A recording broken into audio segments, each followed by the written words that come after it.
Hello दोस्तों, कैसे हैं आप लोग? सब लोग अच्छा होगा। आज हम बात करेंगे जो बीएसएफ ट्रेड्समैन जो 2025 जो फिजिकल चल रहा है, उसमें ऐसा ऐसा पॉइंट मैं बताऊंगा जो छोटी छोटी गलतियां की वजह से लड़के आउट हो जा रहे हैं। किस किस वजह से आउट हो रहे हैं, ठीक है, मैं सब बताऊंगा। पहली बात, जो काउंटिंग में दिक्कत आ रही है सबसे, उसको सुधारने का तरीका क्या है। देखिए, सुधारने का तरीका क्या है। जैसे कि काउंटिंग में आप भूल रहे हैं या फिर काउंटिंग आपको करना में दिक्कत हो रहा है, तो आप क्या करें। तो देखो, मैं बता रहा हूँ। देखिए, जैसे एग्जांपल है आपके पास, आप मान के चलो एक पेपर है। पेपर को ऐसे ऐसे फोल्ड करके पूरा गोला गोला बना लो, ठीक है। और एक हाथ में पूरा, जैसे कि 11 राउंड है, रख लो। आप एक राउंड मारेंगे, गिरा दो। दूसरा राउंड मारेंगे, जिसको जिसका दूसरा गिरा दो। तीसरा राउंड मारेंगे, तीसरा गिराते जाओ, ठीक है। ऐसे ऐसे करके आप पेपर, जैसे कि 12 राउंड का होगा आपका, तो 12 12 पेपर ले लो। 13 होगा तो 13 पेपर ले लो। वैसे ही पत्थर है, पत्थर छोटा छोटा गिट्टी ले लो आप, पत्थर टाइप में ऐसे लेके पहला राउंड मारोगे, ऐसे गिरा देना। दूसरा राउंड मारोगे, गिरा देना, ठीक है।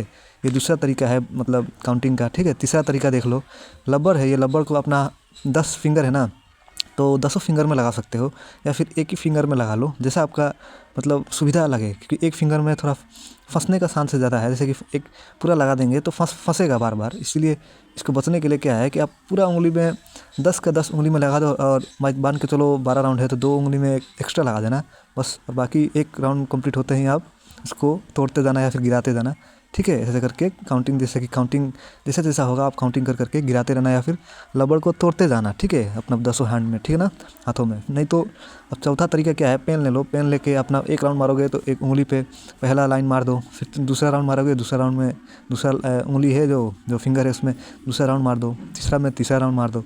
ऐसे ऐसे करके आप इसको मतलब इम्प्रूव कर सकते हैं। काउंटिंग में दिक्कत नहीं आएगा, ठीक है भाई लोग। तो काउंटिंग का मैंने बता दिया। काउंटिंग का ये 4 तरीका बहुत बढ़िया है, इसको आप अपनाइए, बहुत बढ़िया होगा, ठीक है। उसके बाद से बात करते हैं जो हाइट की वजह से बहुत लोग बाहर हो रहा है, हाइट की वजह से। जैसे कि एसटी कैंडिडेट, कोई एसटी कैंडिडेट है और वो अपना कोई सोच रहा है डॉक्यूमेंट सिर्फ एडमिट कार्ड, आधार कार्ड और जो फोटो लेके जाना है। लेकिन एसटी कैंडिडेट का जिसका हाइट 165 सेंटीमीटर नहीं है और वो 160 सेंटीमीटर होगा, तो मान के चलो वो अपना एसटी का कास्ट सर्टिफिकेट लेकर चला जाएगा, तो उसको 160 हाइट नापेगा। नहीं तो क्या है ना, सब लोग चला गया है एसटी का, लोग सोच रहा है कि मैं एसटी हूँ और मुझे हाइट में छूट मिल जाएगा। तो लेकिन क्या है, उसको कास्ट सर्टिफिकेट लेके ही नहीं गया है, तो कैसे होगा, कैसा मिलेगा? इसको जनरल में काउंट कर देगा। इसीलिए उसके वजह से बहुत लोग आउट हो रहा है, ठीक है।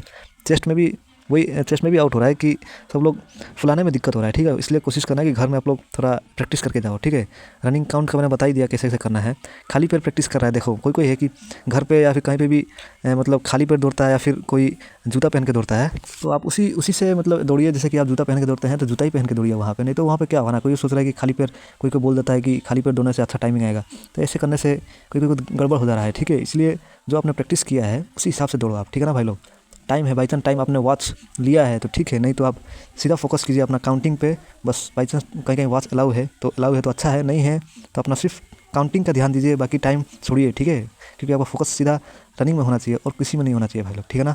यही है जो पॉइंट मैंने बताया। ये पॉइंट पूरा ध्यान रखना, फिजिकल आप लोग का बहुत बढ़िया जाएगा।